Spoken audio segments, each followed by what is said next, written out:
Чыңгыз Айтматов атындагы китепкана жаңыланып, өз окурмандары үчүн эшигин ачты. 1946 жылы ачылып, кийин 1993 жылы улуу жазуучубуз Чыңгыз Айтматовдун ысымы уярылган китепканага мэрия 2 миллион сом бөлүп берген. Бул каражатка китепкананын ичи оңолуп, керектүү техникалык жабдыктар, эмеректер алынган. Көптөн бери күткөн күнүбүз келип, бүгүн сиздер менен жаңы дизайн, заманбап китепканабыздын ачылыш аземи болуп отурат. Албетте, бул биз үчүн абдан кубанычтуу жаңылык. Билим бул китепканадан башталат деп ойлойм. Балдарды татыктуу билим алуусу үчүн заман талап кылган баардык шарттар болушу зарыл.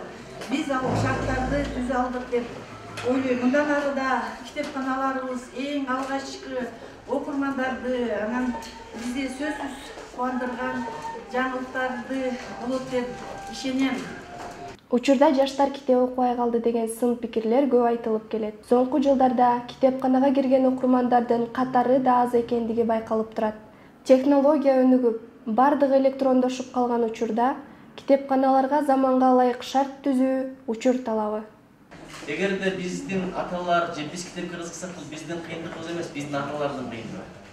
Азыркы балдар китепке кызыкпаса, жалпы болуп атса, арамадан улгап атса, телефон кирип кетсе, бул алардын күнөөсү эмес, биздин күнөөбүз. Өрлөп көрсөтүлбаган, туура багып көрсөтүлбаган. Мына ушул китепкананын ачылышы бул жакшы бурулуш тарих деп айтсам болот. Анткени буга чейин далай асыстарга бардык. Мамлекет өз китепкана ачканын акыркы канча жылдан бери көрө элек. Ачса же ресторан ачат, же бир спорт зал ачат, же бир аянтчы ачат, же оорукана ачат, шифакана. Ошентип отуруп, биринчи жолу китепкана ачылганын көрүп абдан кубанып атам. Адамдын оорулары көп. Бирөөсү денесинин оорусу, бирөө уруктун оорусу, бирөө акылдын оорусу. Акыл менен урукту дарылай турган жери мына ушул. Болгондо дагы Залкар атабыздын аты коюлуптур, Чыңгыз Айтматов. Эми атабыз өз болгондо кандай сүйүнөт эле. Атабыздын атын коюп турбуз, эми ушул китепкананы атабыздын атына жараштырыш үчүн менет кылыш керек, бул чоң жүк. Борбор калабызда 28 китепкана бар. Булардын бардыгы борборлоштурулган китепкана тармагына карайт. Алардын ичинен Чыңгыз Айтматов атындагы китепкананы үлгү кылуу максатында жаңылоону демилгелеген Бишкек шаардык кеңешинин экс-депутаты Аскарбек Күрүчбеков башка китепканаларга да көңүл буруу керек экендигин белгилеп өттү. Жарандарыбыз, окуучуларыбыз таза, жакшы жерлерде окуса, китептерге кызыктырсак деп үлгүлүү кылып туруп, анан калган 28 китепкананы спонсорлар табып, мамлекеттин акчасы менен ремонттошубуз керек. Эми Кудай буйрса, ушул демилгени колдоп, аягына чейин жеткизген Урмат Турусбекович, Гүлсара Жошбаевна аягына чейин жеткизди. Силерге чоң рахмат. Жаштарды жакшы жакка үндөп, туура тарбиялоодо китептин ролу чоң.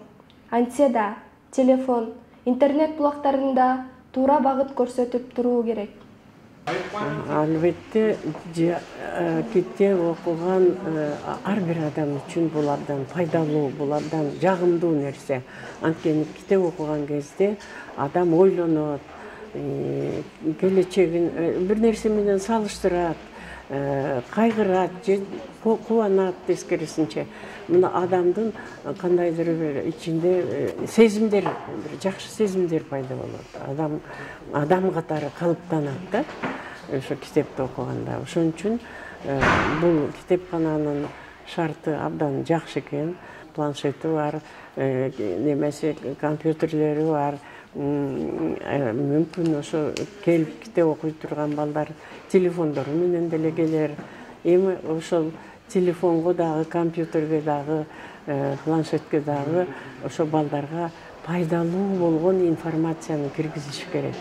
Ошондо алар адам улуу адам болот деген ошондой жол менен дагы калыптанышы мүмкүн. Жарык бардык шарттары менен жасалган китепканага окурмандар байма-бай келип, китеп сүйүүчүлөрдүн катары калыңдайт деген ишеним чоң.